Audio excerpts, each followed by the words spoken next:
우리 국무위원들이 여러 가지 걱정과 우려를 말씀드렸음에도 불구하고 대통령께서 더 깊이 고민하신 끝에 심사숙고한 끝에 내리신 결정이다라고 말씀을 하시는데 온몸을 막는다는 것은 좀 넌센스라고 생각하고요.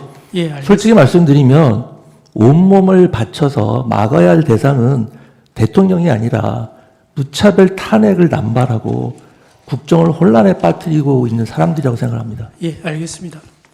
담화를 발표한 이후에 다시 접견실로 비천군이 올라와서 각 부처별로 각 부처 장관들에게 개별적으로 어떤 지시를 했고 증인한테도 하지 않았나요? 저에게는 따로 말씀하신 게 없습니다. 다른 장관들에게는 어떻습니까?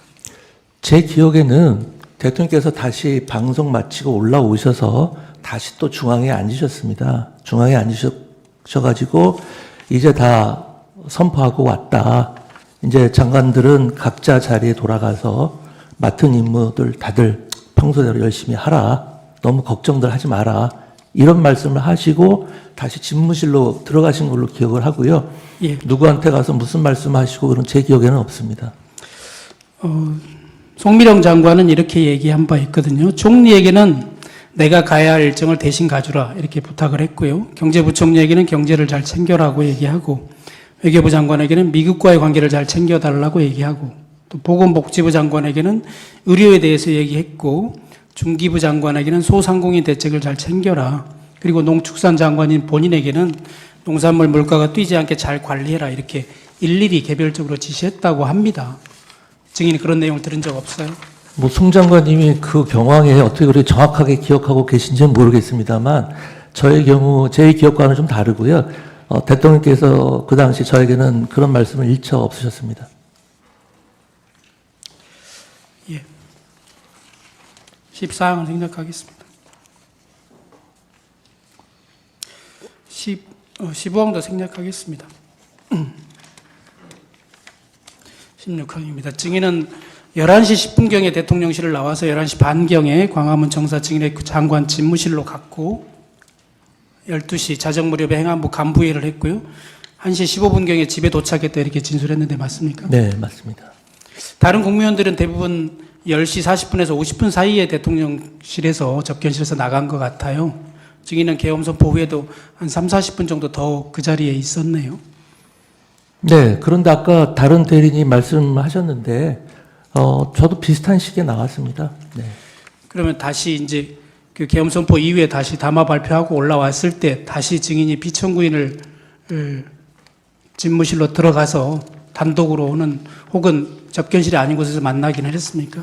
그런 적은 전혀 없고요. 당시 저는 유일하게 대통령을 따로 뵌 게 그 다른 국무위원들이 좀 들어가서 말씀 좀 해봐라 했을 때 잠깐 한 1, 2분도 안 됐을 겁니다. 그때 따로 뵌 거 말고는. 그거는 전에 그렇다는 거죠. 그렇죠. 국무위원들하고 처음부터 끝까지 계속 같이 있었기 때문에 대통령님을 따로 뵐 수 있는 시간이 전혀 없었습니다.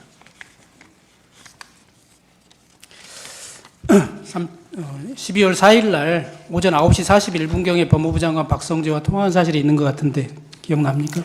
그건 제가 기억이 잘 안 납니다.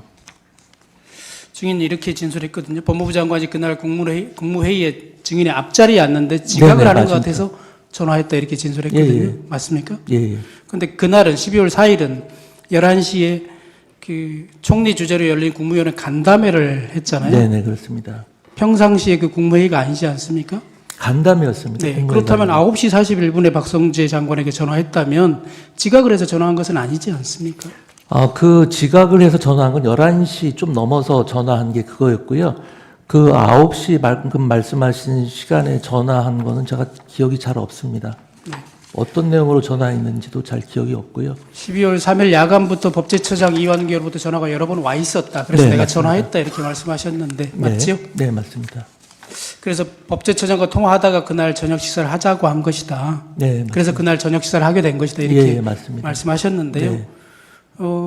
법제처장과 통화하면서 법무부 장관도 그러면 같이 보자라고 해서 증인이 전화했고요. 예, 맞습니다. 그리고 또 봉기매 민정수석 김주현도 같이 보면 좋을 것 같다고 해서 예, 증인이 전화했고. 예, 맞습니다. 맞습니까? 네, 다 맞습니다. 그래서 장소는 누가 정했습니까?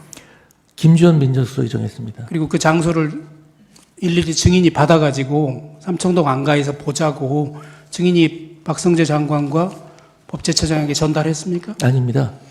부속실을 통해서 했다고 했죠. 그 전달은 저는 이제 김지원 민정수석한테 연락만 받은 거고요. 나머지 이제 법무부 장관이나 법대처장한테 연락한 것은 김지원 민정수석이 전달을 했습니다. 근데 이제 나중에 들어보니까 저도 그렇고 그 두 분에게도 자 비서실을 통해서 연락을 했다고 그러시더라고요. 예, 일단 여기까지 하겠습니다.